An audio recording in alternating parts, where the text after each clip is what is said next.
Ukraine जंग पर एक और बड़ी खबर है कि रूस का अगला टारगेट फिनलैंड और स्वीडन हो सकते हैं। दोनों देशों ने नेटो से जुड़ने का फैसला किया है। रूस की पश्चिमी सीमा से लगने वाले इन दोनों देशों को रूस ने कड़े शब्दों में चेतावनी दी है। रूस ने सीधा कहा है कि अगर ये दोनों देश नेटो से जुड़ने का फैसला लेते हैं तो उसका अंजाम खतरनाक होगा। रूस भड़का हुआ है इन दोनों देशों पर और अब यह तय माना जा रहा है कि यूक्रेन के बाद रूस का अगला टारगेट फिनलैंड और स्वीडन हो सकते हैं। अरुण सिंह हमारे साथ जुड़ रहे हैं यूक्रेन से। अरुण, ये क्या पता चल रहा है इस खबर पर, फिनलैंड और स्वीडन?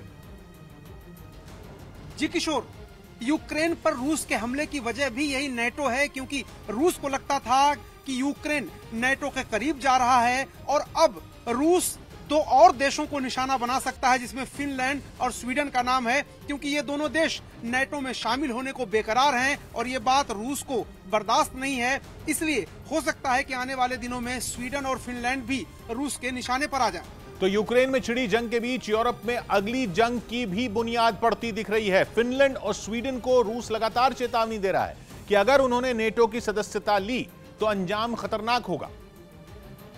लेकिन दोनों ही मुल्क रूस की चेतावनी पर ध्यान देने को तैयार नहीं दिख रहे। हैरानी की बात यह कि फिनलैंड ने तो ऐलान तक कर दिया कि वो नेटो की सदस्यता लेगा। ये भी कह दिया कि मई के आखिरी हफ्ते में आवेदन किया जाएगा। फिनलैंड की भाषा तो सीधे सीधे रूस को जंग के लिए उकसाने वाली है। फिनलैंड ने साफ कहा कि वो रूस की किसी भी गीदड़ भभकी से डरने वाला नहीं है। फिनलैंड और स्वीडन में यूरोप की अगली जंग छिड़ने की अटकलें पहले से लगाई जा रही थी। यहां तक कि फरवरी में ही रूस की सेना के कुछ जंगी जहाज स्वीडन की सीमा में पहुंचने का दावा किया गया था। मतलब यह कि फरवरी में एक तरफ तो रूस यूक्रेन पर हमला कर रहा था, दूसरी तरफ स्वीडन को चेतावनी दे रहा था।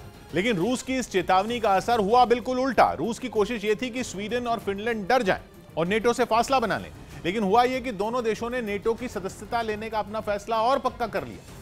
मतलब यह कि दोनों देश डरे तो सही, लेकिन इस डर का असर वैसा नहीं हुआ जिसकी उम्मीद रूस ने की होगी। फिनलैंड और रूस के बीच एक लंबा बॉर्डर लगता है। रूस की पश्चिमी सीमा पर फिनलैंड है। फिनलैंड अगर नेटो का सदस्य बना तो नेटो की फौज बिल्कुल रूस की सीमा पर तैनात हो जाएगी। जबकि स्वीडन से रूस का जमीनी बॉर्डर तो नहीं लगता, लेकिन समुद्री सीमा जरूर जुड़ती है। स्वीडन और फिनलैंड दोनों पड़ोसी देश हैं जो रूस के पश्चिमी छोर पर हैं। दोनों ही देश पिछले कुछ महीनों में नेटो की तरफ झुकते हुए दिखे हैं।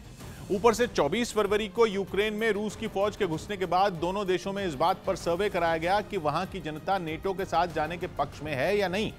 दावा यह किया गया कि दोनों देशों की जनता ने रूस का विरोध किया और नेटो की सदस्यता हासिल करने का समर्थन किया, जिसके बाद फिनलैंड और स्वीडन ने भी दावा कर दिया कि वो नेटो की सदस्यता हासिल करेंगे। लेकिन रूस अब तक इस बात पर सख्ती से जवाब देता रहा है। इस बार तो रूस ने साफ कह दिया है कि अगर दोनों देशों तक नेटो पहुंचा तो अंजाम बहुत खतरनाक साबित हो सकता है। फिनलैंड और स्वीडन को अब रूस के आक्रामक रुख से डर सताने लगा है। दोनों को लगता है कि आज नहीं तो कल रूस उन पर हमला कर सकता है, इसीलिए वो नेटो का सदस्य बनने का फैसला कर चुके हैं। हालांकि उनका ये कदम यूरोप में एक नई जंग की बुनियाद रख सकता है। ये भी तय है कि अगर स्वीडन और फिनलैंड में जंग छिड़ी तो सीधा टकराव नेटो और रूस के बीच होगा, जो विश्व युद्ध से कम नहीं होगा।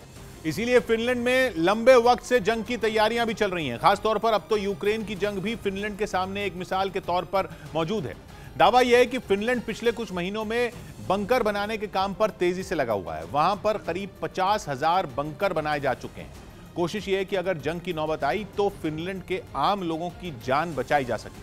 हर बंकर काफी बड़ा है, इतना बड़ा कि एक बंकर में करीब 100 लोग आसानी से रह सकते हैं।